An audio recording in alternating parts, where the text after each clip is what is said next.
Hello everybody, welcome to the next lecture. तो चलिए guys, अब मैं आपको इस लेक्चर में ये बताऊंगा कि हम ये कैसे चेक करेंगे कि हमने अपनी जो कर्व फिटिंग करी है वो परफेक्ट है कि नहीं है। इसको समझाने के लिए मैं एक रियल लाइफ एग्जांपल लेता हूँ। ठीक है, और गाइस इससे आपको ज़्यादा अच्छा समझ में आएगा कि हम ये कैसे चेक करेंगे कि हमारी जो कर्व फिटिंग हुई है वो अच्छी है कि नहीं। यानी कि हमने अपने एल्गोरिदम को जो सिखाया है, ठीक है, कर फिट करना, वो उसने अच्छे से लर्न किया है कि नहीं किया है। ठीक है, तो इसके लिए एक बहुत ही मैं ऐसा एग्जांपल लेने जा रहा हूँ, बहुत ही ऐसा कॉमन एग्जांपल लेने जा रहा हूँ जो मेरे ख्याल से आप लोग अपनी लाइफ में अक्सर एक्सपीरियंस करते होंगे। और गाइस वो है बेसिकली एग्जांपल एग्जाम प्रिपरेशन का एग्जांपल। ठीक है, एग्जाम प्रिपरेशन का एग्जांपल। ओके, तो बेसिकली गाइस हम सब अपनी लाइफ में हम सब ने कभी ना कभी कोई इम्पोर्टेंट एग्जाम दिया ही होगा। ठीक है, हम बहुत सारे एंट्रेंस एग्जाम भी देते हैं, बहुत सारे अपनी यूनिवर्सिटी के एग्जाम्स भी देते हैं, बोर्ड के एग्जाम्स भी देते हैं। ठीक है, मेरे ख्याल से हमारी जिंदगी में पहला ऐसा क्रूशियल जो एग्जाम होता है वो बोर्ड का एग्जाम होता है, जिसके बाद हम बाकी के सारे एग्जाम्स को फेस करते हैं। तो मैं बोर्ड के एग्जाम का ही एग्जाम्पल लूंगा। तो गाइज, आप जब टेंथ के बोर्ड्स देते हैं, यानी कि टेंथ क्लास के जब आप बोर्ड बोर्ड एग्जाम्स की प्रिपरेशन करते हैं, तो वहां पे हमारे सामने दो चॉइसेस होती हैं। ठीक है, एक चॉइस तो देखिए ये है कि आप प्रिपरेशन करिए, यानी कि जो भी सिलेबस आपको कवर करना था वो आपने अच्छे से पढ़ा, यानी कि आपने प्रिपरेशन कर ली। ठीक है, और प्रिपरेशन करने के बाद आप सीधा बोर्ड के एग्जाम को राइट कर दें, यानी कि you are writing the exams. ठीक है, writing the exams. Okay, but guys इसमें एक रिस्क भी है कि अ, मान लीजिए आपकी प्रिपरेशन सफिशिएंट नहीं थी, क्योंकि आपने तो टेस्ट ही नहीं किया ना कि आपकी प्रिपरेशन सही थी कि नहीं थी। आपने तो पूरा सिलेबस अच्छे से पढ़ा, बिल्कुल बढ़िया तरीके से। ठीक है, और आप सीधा बोर्ड का एग्जाम देने चले गए। ठीक है, और आपने कुछ भी स्टडी नहीं किया कि बोर्ड के एग्जाम में किस तरीके के क्वेश्चंस आते हैं, या मैं इनको थोड़ा सा रिविजिट कर लूं, या मैं क्वेश्चन बैंक बना लूं और उन क्वेश्चंस को सॉल्व करूं और फिर जा करके मैं अपना बोर्ड एग्जाम दूं। ठीक है, या फिर मैं पहले एक मॉक एग्जाम दे देता हूं। आपने देखा होगा गाइस कि अक्सर अब हम लोग ये काम करते हैं कि हम जब अपना सिलेबस फिनिश कर लेते हैं टेंथ के बोर्ड्स की प्रिपरेशन के लिए, जब सिलेबस हम अच्छे से रिवाइज कर चुके होते हैं, पढ़ चुके होते हैं, सब कुछ खत्म हो चुका होता है, तो उसके बाद आपने देखा होगा कि हम में से ज्यादातर लोग सैम्पल पेपर सॉल्व करते हैं। ठीक है, और सैम्पल पेपर सॉल्व करने का फायदा ये होता है गाइस कि फाइनल बोर्ड एग्जाम लिखने से पहले ही आपको काफी हद तक ये आइडिया लग जाता है कि आपका परफॉर्मेंस बोर्ड एग्जाम में कैसा रहने वाला। क्योंकि जो सैम्पल पेपर्स का जो स्टाइल होता है, जो उनके क्वेश्चन पेपर की सेटिंग होती है, वो बिल्कुल बोर्ड के एग्जाम के जैसी ही होती है। तो आप काफी हद तक इंश्योर कर लेते हो अपने आप को कि भाई मैं अगर सही में आज की डेट में बोर्ड एग्जाम लिखूं तो मेरा परफॉर्मेंस कैसा रहेगा। और गाइस, अगर आपका परफॉर्मेंस उन सैम्पल पेपर्स में अच्छा नहीं होता है तो आप वापस जा करके ट्रेनिंग करते हो, यानी कि वापस जा करके आप अपने सिलेबस को देखते हो, रिवाइज करते हो और मेहनत करते हो, एंड देन दोबारा से आप सैम्पल पेपर सॉल्व करते हो। ठीक है, और गाइज यही आइटरेटिव प्रोसेस आप फॉलो करते रहते हो, यानी कि आप सैम्पल पेपर सॉल्व करते हो, फिर सैम्पल पेपर सॉल्व करके आपको पता चलता है कि आपकी परफॉर्मेंस कैसी है। और फिर अगर आपकी परफॉर्मेंस अच्छी होती है तो आप रिलैक्स बैठ जाते हो कि अब बोर्ड एग्जाम आएगा तो मैं आराम से एग्जाम लिखूंगा, क्योंकि मैं ऑलरेडी सैम्पल पेपर्स के अंदर अच्छा स्कोर कर रहा हूँ। ठीक है, लेकिन गाइज अगर आप सैम्पल पेपर्स में अच्छा स्कोर नहीं करते हो तो आप वापस अपने सिलेबस पे जाते हो, वापस और अच्छे से तैयारी करते हो, और वापस आकर के आप सैंपल पेपर्स ट्राई करते हो। ठीक है। तो गाइज यहाँ से आपको एक आइडिया दिख लगी गया होगा कि ये स्ट्रैटेजी तो बिल्कुल खराब है। यानी कि आपने सिलेबस की तैयारी करी और आपने कोई सैंपल पेपर सॉल्व नहीं किया और आप डायरेक्टली एग्जाम देने चले गए, और वहां जाकर के आपको पता चला कि अरे बोर्ड एग्जाम में इस तरीके के भी क्वेश्चंस आते हैं, ये तो मैंने सोचा ही नहीं था। ठीक है। दूसरी जो स्ट्रेटेजी है वो हम में से ज्यादातर लोग फॉलो करते हैं गाइस, भले वो कैसे भी टाइप का एग्जाम, भले वो बोर्ड एग्जाम हो, भले वो आईआईटी जी का एग्जाम हो या नीट का एग्जाम हो या आईएएस का एग्जाम हो, हम में से ज्यादातर लोग यही करते हैं कि वो पहले सिलेबस पूरा खत्म करते हैं, यानी कि सिलेबस की प्रिपरेशन अच्छे से करते हैं, पूरा सिलेबस स्टडी करते हैं। ठीक है। और उसके बाद दे सॉल्व सैंपल पेपर्स। ठीक है। सैंपल पेपर्स का मतलब है गाइस कि एक टाइप का मॉक एग्जाम। ठीक है, कि एक टाइप का मॉक एग्जाम। ठीक है। यानी कि अपने आप को वो बिल्कुल वैसी ही स्थितियों में डालते हैं जिससे उन्हें महसूस हो कि वो इस समय बोर्ड का ही एग्जाम दे रहे हैं। बट गाइस वो बोर्ड का एग्जाम नहीं होता है, वो एक मॉक एग्जाम होता है जो कि बिल्कुल बोर्ड जैसी सिचुएशन में ही दिया जाता है, ताकि उनको एक हद तक ये आइडिया लग जाए कि अगर आज की डेट में वो बोर्ड एग्जाम देते हैं तो उनका परफॉर्मेंस कैसा रहेगा। और अगर उनका परफॉर्मेंस गुड रहता है सैंपल पेपर्स के अंदर, मॉक एग्जाम्स के अंदर, तो फिर वो फाइनली जाकर के बोर्ड एग्जाम दे देते हैं। ठीक है, यानी कि राइट बोर्ड एग्जाम। लेकिन गाइस अगर उनके पास समय बचा हुआ है अच्छा खासा, और अगर उनकी परफॉर्मेंस बैड रहती है, तो वो वापस प्रिपरेशन पे जाते हैं। यानी कि अगर परफॉर्मेंस आपकी बैड है तो आप वापस किस पे जाओगे? प्रिपरेशन पे जाओगे गाइस। यानी कि वापस से आप सिलेबस रिवाइज करोगे, वापस से और अच्छी से तैयारी करोगे, और फिर वापस से आप सैंपल पेपर्स पे आओगे। ओके। तो गाइस अगर इस सिनेरियो को हम अपने सिनेरियो से कंपेयर करें, कर फिटिंग के सिनेरियो से, तो ये कुछ ऐसा है कि भाई आपने बेसिकली आपका जो डेटा सेट था उससे आपने एक कर्व फिटिंग सीखी। ठीक है। अब वो कैसे सीखते हैं गाइस, या परफेक्ट कर्व फिट कैसे निकाला जाता है, वही हमारे नेक्स्ट लेक्चर का टॉपिक होने वाला है। लेकिन अभी के लिए बस मैं एक हाइपोथेटिकल सिचुएशन ले रहा हूँ कि गाइस हमारे पास एक्स और वाई कॉलम्स का एक डाटा सेट था और हमने उससे कर्व फिटिंग लर्न करी। ठीक है, we have learn the curve fitting, तो इसका मतलब हमारी प्रिपरेशन हो गई। हमने परफेक्ट कर्व फिट निकाला। हमें ऐसा लगता है कि हमने परफेक्ट कर्व फिट निकाला है, जैसे हर सिलेबस कंप्लीट करने वाले को लगता है कि उसकी प्रिपरेशन पूरी हो चुकी है। तो उसी तरीके से गाइस हमको भी ऐसा लगा कि हमने परफेक्ट करफिट निकाल लिया। परफेक्ट करफिट फ्रॉम डेटा सेट, हमने डेटा सेट से परफेक्ट करफिट निकाल लिया है। ठीक है। और गाइस हमने क्या किया कि हमने इस एल्गोरिदम को, जो भी हमने कर्व फिटिंग लर्न करी थी, हमने उसको एक वेबसाइट पर डाल दिया। और उसके बाद सीधा हम क्या करने लग गए, हम कस्टमर्स के लिए भविष्यवाणी करना चालू हो गए। जैसे हमने सीधा सिलेबस की अच्छे से तैयारी करी और हम सीधा बोर्ड एग्जाम लिखने चले गए, बिना किसी मॉक एग्जाम के, बिना किसी अपनी परफॉर्मेंस को इवेल्युएट करे बगैर कि भाई आज की डेट में अगर मैं मॉक एग्जाम देता हूँ या फिर आज की डेट में अगर मैं बोर्ड एग्जाम देता हूँ तो मेरा परफॉर्मेंस कैसा रहेगा, जो कि आपको मॉक एग्जाम से पता चलना चाहिए था। लेकिन मॉक एग्जाम तो आपने दिया नहीं, आपने बोला कि ठीक है मैंने जो तैयारी करी है वही सबसे अच्छी तैयारी है, मेरी अभी तक की सबसे अच्छी तैयारी यही है, मुझे कोई मॉक एग्जाम देने की जरूरत नहीं है, मैं सीधा जा करके बोर्ड एग्जाम लिखूंगा। सेम सिचुएशन गाइस यहाँ पे भी है कि मुझे परफेक्ट कर फिट मैंने सीख ली है। ठीक है। हमारे हिसाब से हमने परफेक्ट कर फिट निकाल लिया, हम कॉन्फिडेंट। और गाइस हम सीधा उस परफेक्ट कर फिट की मदद से लोगों के सेकेंड हैंड लैपटॉप के प्राइस का प्रिडिक्शन करने लग गए through some function y = f(x), जो भी हमने निकाला था, ये फंक्शन जो भी हमने फॉर्मूला निकाला था। लेकिन गाइस बाद में हमें पता चला कि ये तो नुकसान हो गया।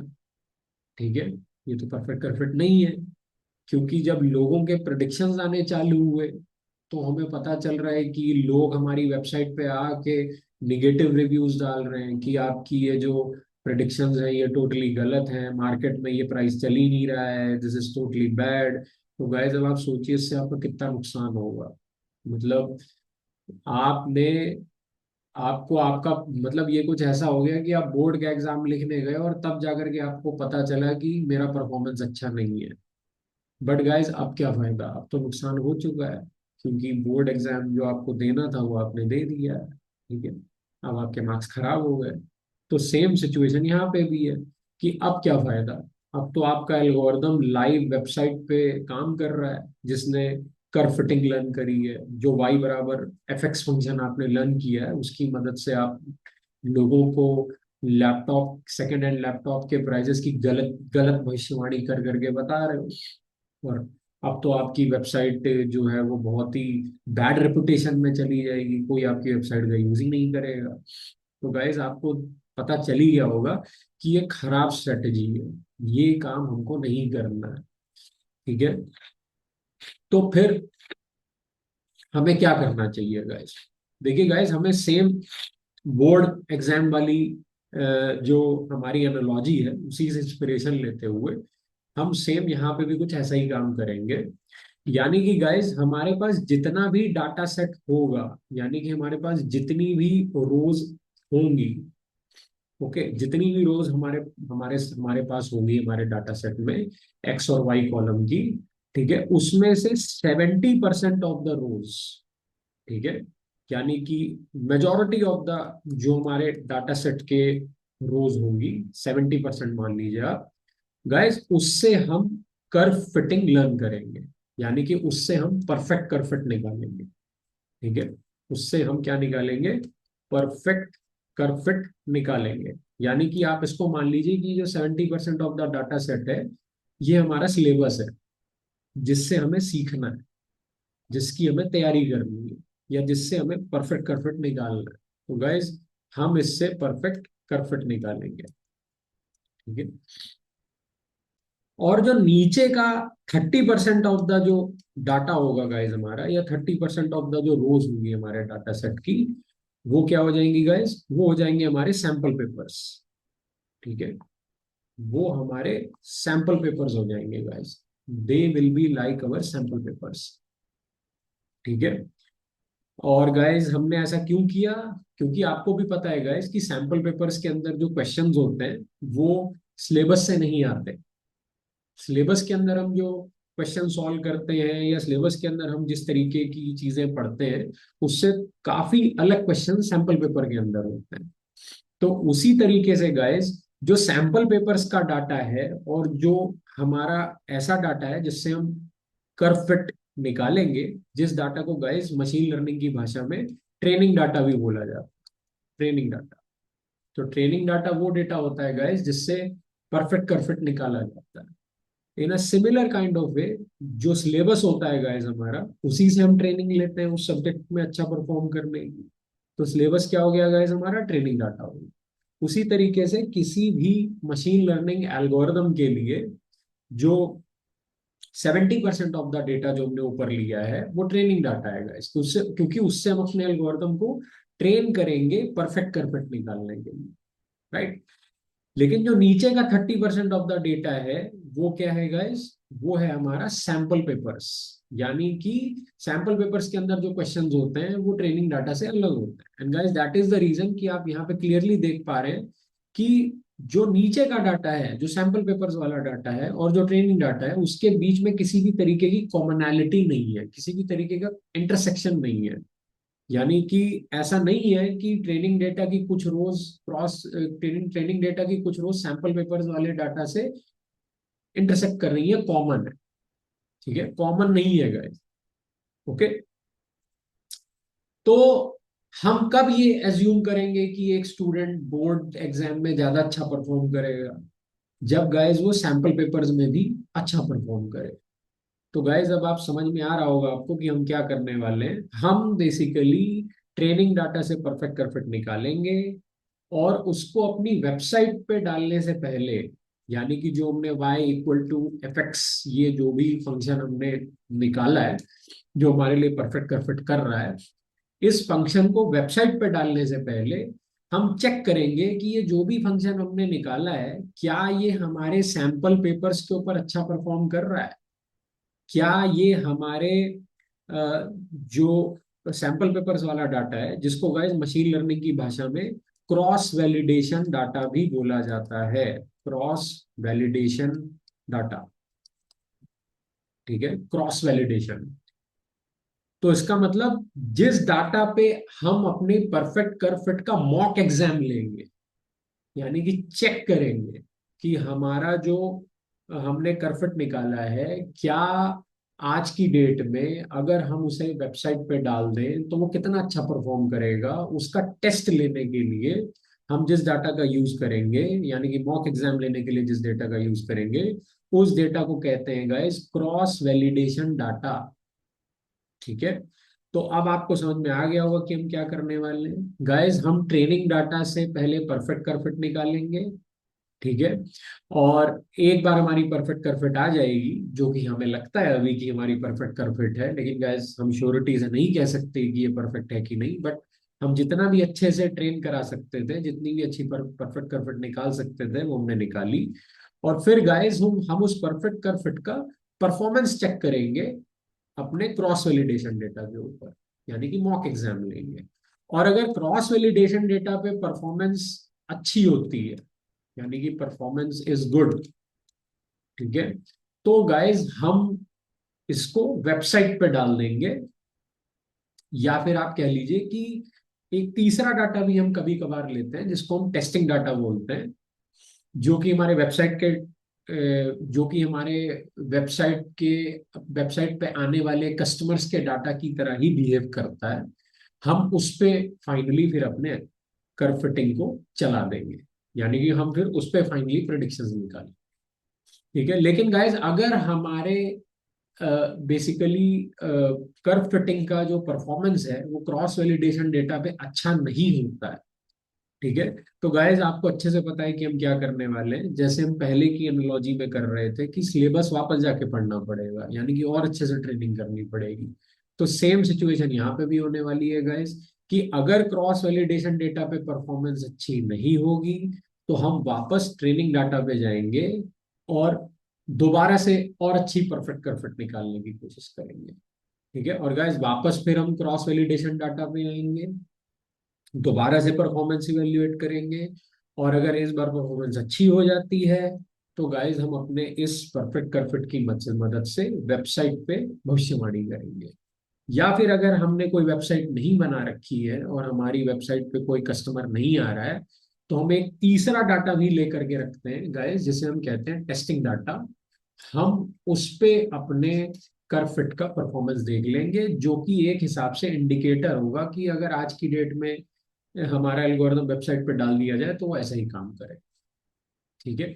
तो गाइज आपको आइडिया लग गया होगा कि अल्टीमेटली हम करने क्या वाले हैं, कि हमारा जो डाटा सेट होने वाला है गाइज, उसको हम तीन हिस्सों में डिवाइड करने वाले हैं। एक होगा ट्रेनिंग डाटा, जो कि सबसे ज्यादा मात्रा में होगा, क्योंकि गाइज सिलेबस बहुत ज्यादा मात्रा में होता है। ठीक है। तो वो सारा सिलेबस एक स्टूडेंट को पढ़ना पड़ता है, तभी वो अच्छे से उस सब्जेक्ट का नॉलेज ले पाता है, तभी वो अच्छे से उसके बारे में सीख पाता है। तो गाइज ऐसे ही हमारा ट्रेनिंग डाटा भी सबसे ज्यादा मात्रा में होगा, यानी कि हमारा जो पूरा टेबल फॉर्म में जो डाटा होता है एक्स और वाई पेयर की फॉर्म में, उसका 70% हिस्सा हमारा ट्रेनिंग डाटा होगा।